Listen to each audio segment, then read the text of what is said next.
안녕하세요. 저는 4살 된 딸아이를 가진 평범한 가정주부입니다.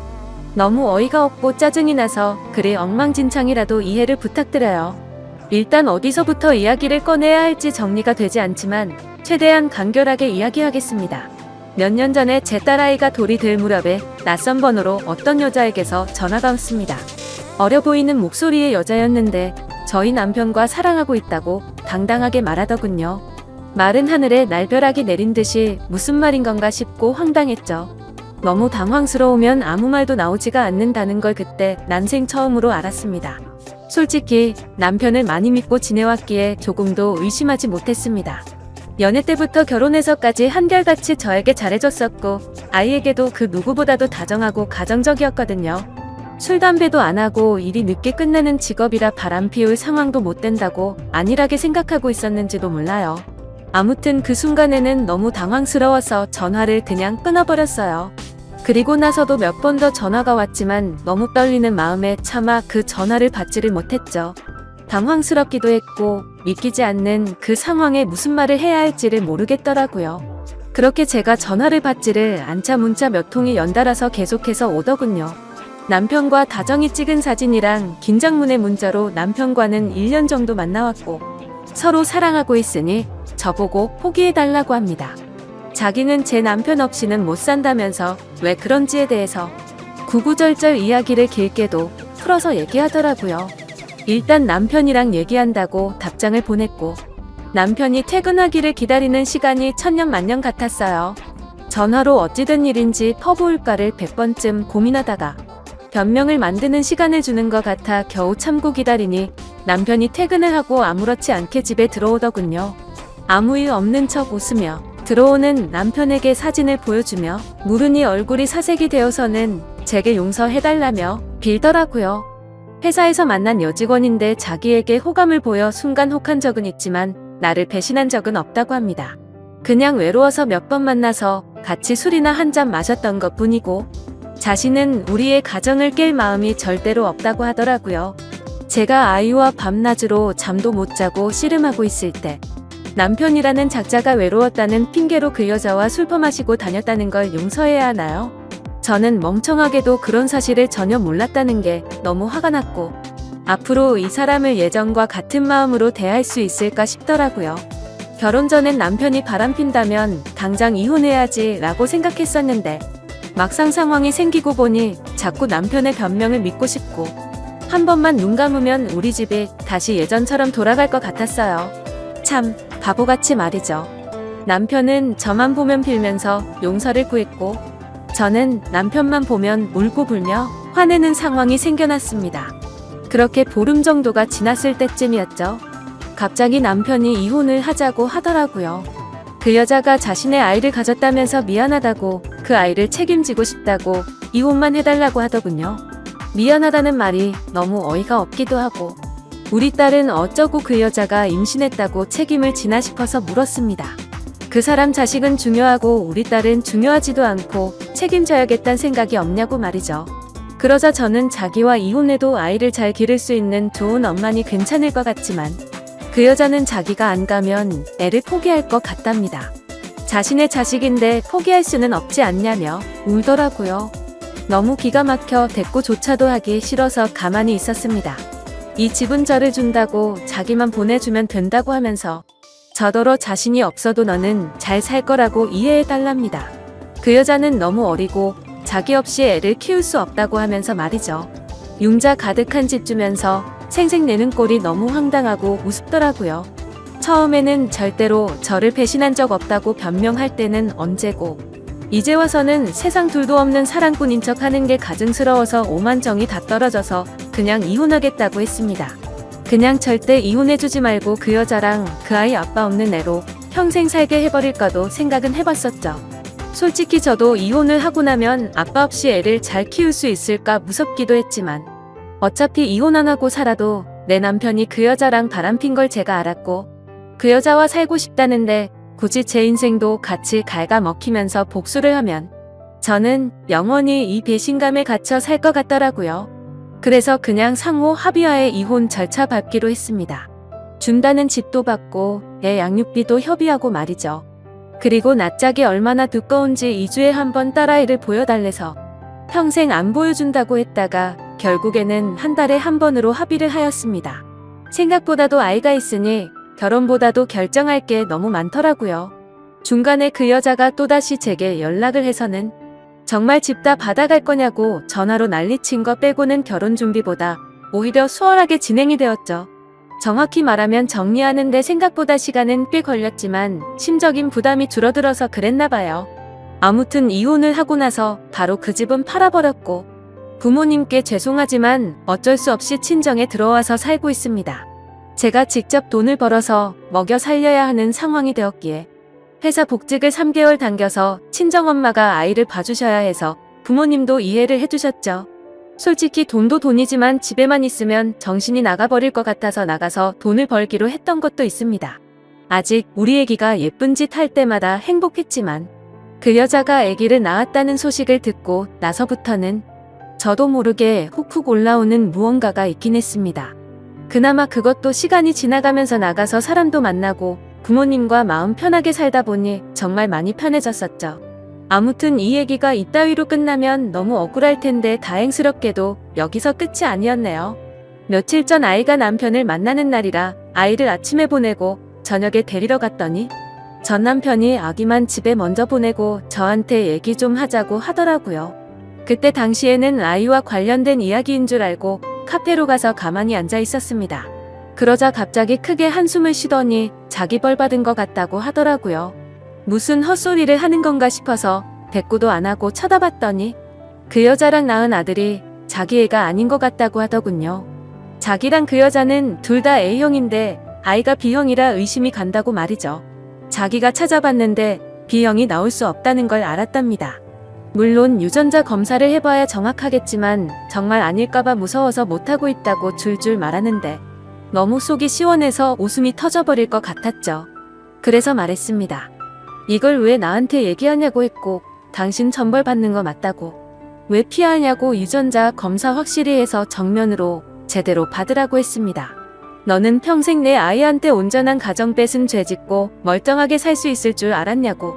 꼭 유전자 검사하라고 그 애가 제발 네 자식이 아니길 빌겠다고 쉴 새 없이 퍼붓고 들어왔습니다. 솔직히 속이 후련하면서도 마음이 안 좋았습니다. 이제야 좀 심적으로도 지금 며칠 정도 생각을 하다 보니 그것들이 못 살면 통쾌할 줄 알았는데 괜히 내가 이혼하던 과정들만 다시 생각나 심란하고 마음을 알 수 없게 되네요. 만약 전 남편이 자기 자식이 아니란 걸 알게 되고 저한테 같이 살자고 하면 어떻게 해야 할지 좀 고민도 들고 딸아이 때문에 제 마음이 약해질까봐 걱정이 됩니다. 아무튼 오늘부터 휴가라서 생각도 정리할 겸 부모님과 딸아이 데리고 어디라도 다녀와야겠네요. 감사합니다. 다음 사연입니다. 안녕하세요. 저의 이야기를 써볼까 합니다. 저는 그냥 흔하디 흔한 평범한 직장인입니다. 정말 이런 일이 있다는 게 믿기지 않을 만큼 저는 열심히 일해서 가정에 늘 충실했으며 아내와 함께 게임도 같이 즐기며 그 누구도 부럽지 않을 만큼 평범하지만 행복한 삶을 살고 있었습니다. 문제의 그날은 몸이 너무 좋지 않아서 저는 회사에서 오후 반차를 내고 평소보다 일찍 집으로 오게 되었습니다. 그런데 눈에 익었던 남자 신발이 현관에 놓여져 있는 겁니다. 눈에 익었던 신발은 저와 와이프가 함께하는 게임에서 알게 된 남자 동생의 신발이었습니다. 큰 충격과 함께 설마 하는 마음으로 거실을 봤더니 아무도 없더군요. 아직은 상황을 알 수 없었지만 아내가 외도를 하는 건가라는 생각에 심장이 두근대서 터져버릴 것 같았습니다. 근래 들어 화장실에 들어가서 2시간씩 배가 아프다고 안 나오는 일이 허다했었고 하지 않던 산책을 갑자기 나가곤 해서 평소와 행동이 달라 뭔가 미심쩍긴 했었습니다. 흥분된 마음을 다잡으며 거실을 지나 안방 쪽으로 가는데 하하호 웃는 소리가 적나라하게 들리는 겁니다. 정말 하늘이 무너지는 기분이 이런 걸까요? 너무 충격을 받은 저는 순식간에 달려가서 방문을 벌컥 열어버렸습니다. 두 사람은 같이 컴퓨터 게임을 하고 있었고 문을 여는 소리에 뒤로 돌아보고는 두 사람 다 엄청 놀란 표정을 짓더라고요. 그리고 그 남자는 역시나 제가 친동생처럼 잘 대해주던 그 동생놈이었습니다. 일단 마음을 진정시키고 물었습니다. 우리 집에는 무슨 일로 온 거냐고 하니까 제 아내와 같이 컴퓨터 게임을 하려고 놀러 왔다고 하더군요. 상식적으로 유부녀와 같이 단둘이서 게임방을 가서 게임을 하는 것도 아니고 집에서 게임을 한다는 게 말이 되나요?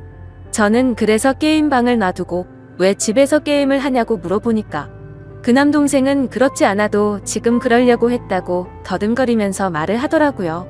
성의 없는 거짓말에 너무 어이가 없어서 머리 끝까지 화가 치밀어 올랐고 분노를 참지 못하고 사고를 칠 것 같아서 그 동생에게 당장 내 집에서 나가라고 소리쳤습니다. 그제서야 갑자기 진실을 고백하듯이 연신 미안하다, 죄송하다 하면서 누나 잘못 아니다 라고 하면서 도망치듯 나가더군요. 네?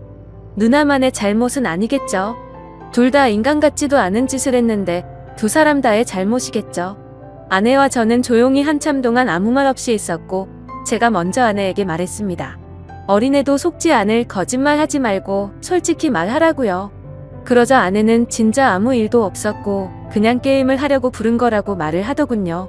그냥 더 이상 이야기를 나눠봤자 답이 없을 것 같아서 말했습니다. 둘이서 아무 일도 없었다고 하더라도 이렇게 나도 없는 집에다가 남자를 불러서 게임을 했다는 거 용납이 안 된다. 이제는 믿었던 신뢰가 깨졌으니 더 이상은 이 결혼 생활을 이어갈 자신이 없다고 말했죠. 그리고 나서 일단 여행용 캐리어를 꺼내서 아내의 옷들을 집어넣었고 그제서야 아내는 그냥 별 생각 없이 부른 거라며 미안하다고 무릎을 꿇고 손을 싹싹 빌며 미안하다고 했습니다. 그런데 어떻게 이게 용서가 될까요? 아무 일도 없었다고 하지만 유부녀가 남자를 집에까지 불렀다는 거 자체만으로도 제가 모르는 사이 무슨 일들이 벌어졌을지 알 수도 없는 거고 상상조차 하기가 싫었습니다. 심지어 연애 때부터 절대 이럴 여자가 아니라고 믿고 살아왔기에 충격은 훨씬 더 컸었고 정말 지옥이 있다면 딱 이 심정이겠구나 싶더라고요. 아무튼 아내는 계속해서 미안하다고 같은 말만 반복하면서 버티고 있었고 결국 저는 장인 어른에게 연락을 해 지금 있었던 일 그대로를 말했더니 아무 말씀도 없이 전화를 끊더군요. 저는 그 길로 주차장으로 내려가 차에 타자마자 정말 난생 처음으로 정신을 놓고 펑펑 울어버렸습니다. 그렇게 몇 시간이 지나 장인어른이 집으로 오라고 해서 올라갔더니 술을 드시고 계시더군요. 근데 식탁 앞에 앉자마자 장인어른은 갑자기 삿대질을 하면서 가정도 지키지 못하는 게 네가 그러고도 가장이냐 한심하다 한심해 이러는 겁니다. 정말 충격에 충격을 받았더니 눈알이 뒤집어지더군요. 너무 화가 나서 앞에 있던 유리 물컵을 아래로 내리쳤고 유리 파편에 긁혀서 제 손에서는 피가 흘렀지만 너무 화가 나서 아픔도 느낄 수가 없더군요. 그 모습을 본 장인은 집으로 가시면서까지 고래고래 소리치고 현관문을 발로 차더군요. 정말 어떻게 인간이 이럴 수가 있을까요? 모두가 다 나가고 저 혼자서만 그 집에서 남아서 술을 마셨습니다. 정말 몸이 좋지 않아서 조퇴를 해서 몸 상태가 말도 아니었는데 몸도 마음도 엉망진창인 상태로 웃었다 울었다를 반복하다가 잠이 들었네요. 다음날 저는 아내와 얼굴을 보고서 마무리를 지어야 할 것 같아서 무작정 차를 몰고 아내의 친정댁으로 갔습니다. 근데 아내는 대뜸 한다는 말이 어떻게 매번 오빠만 생각해? 그냥 집에서 게임 좀 한 것 같고 왜 그러냐며 나 좀 내버려둬 라고 하더군요. 정말 낯짝이 두꺼워도 본인이 그따위 짓을 해놓고 어떻게 저런 말을 할 수 있을까요? 정말 마음 다잡고 갔음에도 눈알이 또 뒤집히더군요. 정말 제 아내는 저를 호구로 생각했던 거구나 깨달았습니다. 그래서 저는 물불가릴 거 없이 다음날 곧장 이혼하려고 법원으로 간다고 두 사람에게 통보를 했고 그러니 그 동생이었던 놈이 카톡으로 미안하다 어쩐다 하면서 답장이 오더라고요. 그래서 두 사람 언제부터 만난 거냐고 하니까 얼마 안 됐다면서 미안하다고만 하더군요. 그래서 그냥 미안할 필요 없고 앞으로 네가 책임지고 살라고 하니까 누나를 지금 제가 어떻게 책임지냐. 자신은 사라지는 게 맞다며 호기심에 만난 거다 이런 헛소리를 하더군요. 의심이 확신으로 바뀌는 순간이었습니다. 두 사람은 제 예상대로 만나왔던 게 맞았고 증거도 확보가 되었죠. 그래서 그걸 아내에게 보내줬더니 그제서야 문자로 제 얼굴 볼 자신 없다며 상처 줘서 미안하다고 하네요. 저는 혼자서 그 지옥 같은 아파트에 있는데 말이죠. 아무튼 아내에게 이혼서를 접수할 거니까 그렇게 알라고 했더니 호감을 가고 만났던 건 맞지만 끝까지 아무 일도 없었다고 우기더라고요. 네, 어차피 상관없습니다. 휴대폰 녹음으로 전부 녹음도 해둔 상태이고요. 웬만한 증거는 다 수집해뒀습니다. 카톡 문자 내용, 입차 내역 등등 말이죠. 근데 증거 수집을 하다 보니 아내가 이 상간남 차를 아파트에 차량 등록도 해놨고 집카드키도 준 것 같더군요. 세부 입차 내역을 보니 3달간 60번은 넘게 오고 갔더군요. 정말 알면 알수록 더 미쳐버리겠더군요. 심지어 그 남자는 백수에다가 동거녀가 있는데도 이걸 숨기고 이따위 짓을 했더라고요. 당연히 그 동거녀에게도 이 모든 사실을 다 밝힐 겁니다. 저는 정말 이 사건에 대해 절대로 그냥 넘어갈 생각이 없고 모든 걸 끝내려고요. 배신감 자괴감에 치를 떨었고 그래도 사랑하는 아내라 용서를 해줄까도 했지만 적반하장으로 나오는 아내와 처가의 행동에 정말 바닥의 끝을 보고 나서 오히려 제정신이 들었습니다. 천국에서 지옥으로 바뀐 그 집에서 혼자 버티며 저는 더욱더 확고해지고 있네요. 심지어 아내는 제가 직접 모은 증거들을 끝까지 부인하네요. 전 단지 진정성 있는 사과와 반성을 원했는데 말입니다. 정말 뻔뻔하게 마음대로 하라고 하면서 한 번의 실수도 못 넘어가냐며 오히려 저를 치사하다고 생각하더군요. 정말 이 충격적인 일에 너무 힘들어서 정신과 상담을 받았습니다. 전문의 말로는 상당히 위험하다고 심리검사를 받고 결과를 기다리는 중입니다. 심리상담자 말로는 이 상황은 자식이나 부모를 잃은 충격과 흡사하다고 하네요. 저 2사람은 죽었다 깨어나도 제 심정을 절대로 모를 겁니다. 제가 얼마나 죽을 만큼 힘들고 그래도 안간힘을 버텨왔는지를요. 그래서 보여줄 겁니다. 전 그들이 얼마나 잘못된 일을 하고 있는 것인지 앞으로 뼈저리게 느끼게 해줄 겁니다. 저를 건드린 건 인생 최대의 실수라고 생각이 들게 해주고 싶네요. 지금까지 제 사연을 들어주셔서 감사드립니다. 다음 사연입니다. 넋두리입니다. 자작이라 하셔도 좋고 멍청하다고 욕을 하셔도 좋습니다. 그냥 어디에든 말하지 않으면 너무 힘들어서 제가 정신이 나갈 것만 같아서 이렇게 글을 씁니다. 5년 동안 전혀 몰랐습니다. 정말 까마득히 모르고 살았던 제가 너무 원망스럽네요. 이 더러운 곳에서 저만 나가면 그만인데 왜 이렇게 눈물이 나는지 모르겠습니다. 아무튼 지금부터 드라마에서도 나오지 않을 법한 제 이야기를 시작할게요. 남편과 신우는 이복남매라고 했습니다. 저는 남편보다 5살이 많았고 신우는 남편보다 7살이 어렸죠. 남편의 친엄마는 남편이 어릴 때 돌아가셨고 새어머니를 평생 엄마처럼 여기며 살았다고 하더라고요. 그리고 그 새어머니와 친아버지 사이에서 태어난 신우가 있었는데 나이 차이가 많아서 그런지 남편은 살뜰하게 신우를 살폈고 신우는 저랑 나이 차이가 많이 나서 그런지 약간의 어린 행동을 하는 것 외에는 그저 무난무탈한 신우였습니다. 아무튼 신우가 18살 되던 해에 새어머니도 돌아가시게 됐고 건축업을 하시는 아버지는 지방에서 공사가 많아서 한 달에 2-3번 집에 오시고는 했었다고 하더군요. 가끔 도우미 아줌마를 부르기도 하고 남편하고 신우가 청소랑 밥을 해먹으면서 서로 챙기며 살아가던 시절에 저는 남편을 만나서 연애를 했죠. 그때 신우의 나이는 20살이었고 남편의 나이는 27 그리고 저는 32의 나이였습니다. 32살인 저는 27의 남자친구가 나와 결혼해주지 않을까 봐서 전전긍긍했고 어린 신우가 시집을 갈 때까지 같이 살면서 보살펴주기로 하는 조건을 걸고 제 나이 34에 결혼을 했네요. 신우는 크게 모나지 않고 성격이 무탈한 편이었고 자기 일은 자기가 스스로 하는 편이라 크게 부딪힐 일이 없었습니다. 집은 아버님 명의로 된 45평짜리 아파트였고 여전히 아버님은 한 달에 2-3번만 오셔서는 하루 정도 같이 놀고 먹고 자고는 일 때문에 지방으로 가시곤 하셨죠. 29의 남편은 제 남편이라서가 아니라 누가 보더라도 훈훈한 외모에 능력도 매너도 좋은 남자였습니다. 하지만 그에 비해 저는 그냥 평범한 사람이었고 그나마 내세울 수 있는 건 제 나이에서 3살 정도 어려 보이는 그냥 조금 동안의 평범한 외모입니다. 그래서 그런지 잘난 남편이 불안해서 남편과 연애를 하던 시절부터 항상 외모에 신경을 쓰고 살았고 집안일도 사회생활도 모든 면에서 부족함 없이 완벽한 아내가 되기 위해 무던히도 노력해왔죠. 다행스럽게도 남편은 출장 외에 특별히 술을 먹거나 늦는 일이 없더라고요. 집안일도 같이 해주고 신우이가 시집살이 시키지는 않느냐며 너스레도 떨어주던 자상한 남편이었습니다. 사실 연애할 때 뜻하지 않게 임신이 되어 아이를 낳고자 했지만 그때 결혼할 수 있는 상황이 아니었기에 남편은 평생 동안 꼭 책임져준다고 약속을 하고 아이를 지웠어요. 물론 그때는 너무 큰 상처였지만 결국에는 약속대로 결혼도 하고 저를 책임져 주었으니 더 이상은 상처가 아니라고 생각했습니다. 그런데 불행하게도 결혼 이후 아이를 갖기 위해 무던히 노력했는데 때처럼 아이가 생기지 않더라고요. 정말 의도치 않았을 때는 한 번에 임신이 되더니 아무리 노력해도 임신이 되질 않더군요.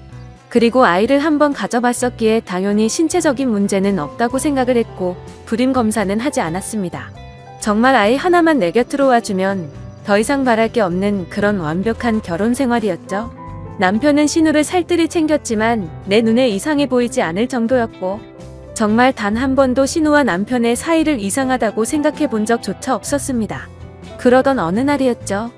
남편은 밖에서 술자리를 잘하지 않았고 집에 와서 저랑 마시거나 신우랑 셋이 마시거나 했는데 그날도 셋이서 밤 늦게까지 소주에 와인까지 즐겁게 한바탕 거하게 마시고 잠이 든 날이었습니다. 다른 날과 별다를 바 없는 날이었고 신우의 이부자리를 펴주고 잠든 남편을 보고서 잠이 들었습니다. 원래 술을 마시면 중간에 깨지 않고 항상 늦잠을 잤는데 그날은 술 때문인지 목이 말라서 잠시 깼죠. 근데 옆에서 잠들어 있어야 할 남편이 없었고 거실에 나가봤는데도 없더라고요. 그래서 주말에는 운동을 하러 종종 나가기에 운동하러 나갔는가 보다 하고 물을 마시고 다시 침대로 가서 잤습니다. 근데 속이 좋지 않아서 한참 잠이 오지 않아 뒤척이던 도중에 아가씨 방에서 문이 열리는 소리가 나더군요. 그러더니 곧 이어서 현관에서 신발 소리가 들리더니 현관문이 열리는 소리가 나더라고요. 아가씨가 밖에 나가는가 보다 했는데 남편 소리가 들리는 것이었습니다. 마치 지금 막 들어온 것처럼 말이죠. 하지만 뭔가 순서가 잘못된 것 같아서 이상했습니다. 밖에서 들어오는 거면 현관문이 열리고 신발 소리가 들려야 맞는 건데 신발 소리가 들리고 현관문 소리가 들렸는데 밖으로 나간 사람은 없었죠. 그래서 그날부터 이상한 생각을 지울 수가 없었습니다. 남편은 방으로 들어오더니 밖에 운동을 하러 나갔다 왔다고 말을 했고 저는 제 스스로 잘못 들은 건데 왜 이렇게 예민하나 싶어서 별 생각을 다 했네요. 아무튼 그날 이후로도 별다른 생각 없이 평범하게 지내고 있었고 남편이 출장을 간다던 날 아가씨도 때마침 친구들과 여행을 간다고 하더라고요. 그래서 저도 오랜만에 혼전 시간을 만끽하며 휴식을 즐기고 있었습니다. 그런데 그때 때마침 친구에게서 전화가 왔죠. 이태원에서 저와 제 남편을 봤다면서 저를 따라오다가 사람들이 붐벼서 놓쳤다며 지금 어디로 갔냐고 하더군요. 그래서 나는 집에 있고 남편은 출장을 갔다고 말을 해줬습니다. 하지만 나중에 알고 보니 그때 그 당시 남편은 이태원에 있었던 게 맞았고 친구는 남편 옆에 있는 여자를 당연히 저라고 생각을 했었던 거죠. 왜냐하면 신우이도 나와 같은 갈색 머리에 긴 생머리였고 체형도 비슷했으니깐요. 며칠 뒤 남편이 출장이 끝나고 돌아오는 날이었습니다. 저는 아버지께서 입원했다는 소식에 남편에게 전화를 걸어 병원에 가 있어야겠다고 말을 했고 남편은 집에 들렀다가 곧바로 병원으로 온다고 해서 저는 서둘러서 병원으로 갔습니다. 걱정과 달리 다행히도 아버지는 아주 가벼운 부상을 당한 거였고 어머니가 유난을 떠신 거라서 대충 수습을 하고 집으로 돌아갔죠. 남편은 아직까지 집으로 돌아오지 않은 상태였었고 드레스룸에서 옷을 내려놓고 있는데 남편이 들어오는 소리가 들리더라고요. 저는 순간적으로 반가운 마음에 깜짝 놀래켜주고 싶었죠. 그래서 드레스룸 불을 끄고 남편이 거실로 오길 기다렸는데 소리를 들어보니 남편 혼자가 아니더라고요. 순간적으로 저는 옷장으로 몸을 숨기게 되었고 남편은 집안 곳곳 방을 하나하나 열어보며 제가 없음을 확인하는 것 같더라고요. 그러더니 소파에 앉는 소리가 들렸고 두 사람의 대화 소리가 들리는데 정말이지 저는 악몽을 꾸는 것 같았습니다.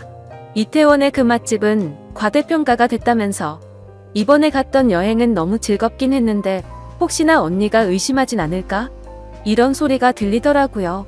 그러자 남편은 그 여자 밀어내서 모른다면서 무슨 일 생기면 자신이 다 책임질 테니 걱정 말라고 하더군요. 너무 억울하고 화가 나서 눈물이 났고 도저히 참을 수 없는 분노에 이성의 끈을 놓아버린 저는 문을 열고 거실로 나갔습니다. 그러자 남편과 신우는 깜짝 놀라서 저를 쳐다보는데 정말 짐승이 따로 없는 것 같았습니다. 저는 남편의 멱살을 잡고 어떻게 된 거냐고 소리를 질러댔고 저를 뿌리치더니 그 둘은 아무 말 없이 집을 나가더군요. 그날 이후로 이틀 동안 그 둘은 돌아오지 않았고 제 연락도 받지를 않았습니다. 그래서 저는 이틀 동안 연차를 쓰고 집에만 있다가 3일째 되는 날 출근을 했죠. 그리고 퇴근하고 집에 돌아와 보니 제가 출근한 건 어찌 알았는지 집에 다녀간 흔적들이 보였습니다. 그렇게 남편을 기다린 지 5일 만에 남편이 집으로 들어와서 얘기를 하자며 들어오더라고요. 저는 그 기간 동안 마음을 좀 추스린 상태였고 차분히 대화를 하자고 하니 남편은 입을 열었습니다. 신우는 아무 잘못이 없고 지금 벌어진 모든 일은 다 자기 잘못이라고 하네요. 신우는 사실 새어머니가 데리고 들어온 갓난아이였고 자신 아버지의 피가 섞이지 않았답니다. 새어머니를 받아들이지 못하는 할머니 때문에 애를 낳아왔다고 아버지가 거짓말을 한 것이었대요. 아무튼 그렇게 새어머니가 돌아가시고 나서 신우는 남편에게 많이 의지를 하게 됐고 집에서나 밖에서나 단둘이 지내는 일이 많아지고 서로 의지하면서 서로 간의 감정이 커져가기 시작했답니다. 그때 서로의 마음을 알게 됐을 때가 신우가 대학생이었고 남편은 군대를 전역했을 때였다고 하더라고요. 하지만 아무리 피가 안 섞인 남남이라고 할지라도 잘못된 걸 알았기에 서로가 몇 번이나 연락을 끊고 새롭게 살아보려 했지만 잘 되지 않았답니다. 그냥 서로가 가족, 연인, 그 이상의 감정이라 더 이상은 끊어낼 수가 없다는 사실을 깨달았다고 하더군요. 저랑 연애하는 기간에는 물론이고 결혼하고 나서도 두 사람은 저를 속여왔다고 다 털어놓았습니다. 신우가 간혹 생겼다던 남친도 다 거짓말이었고 단지 제 눈을 피하기 위한 일종의 작전이었던 거죠. 신우의 철없는 행동으로 혹시나 내 의심을 살까봐 남편이 그동안 케어한 것까지 전부 말을 하더군요. 그리고 남편은 혹시나 하는 마음에 전권 수술까지 했답니다. 제가 아이를 가지면 신우가 질투에 눈이 멀어서 무슨 일이 벌어질까봐 그랬답니다. 정말 남편이 진실되게 하는 말을 들으면서도 이게 꿈인지 진짜인지 믿을 수가 없겠더라고요. 순순히 자기 입으로 시인을 했지만 간통죄가 없어졌으니 이 둘을 감옥으로 보낼 수도 없는 노릇이었습니다. 이혼 소송을 해서 재산이라도 뺏어보려 했지만 변호사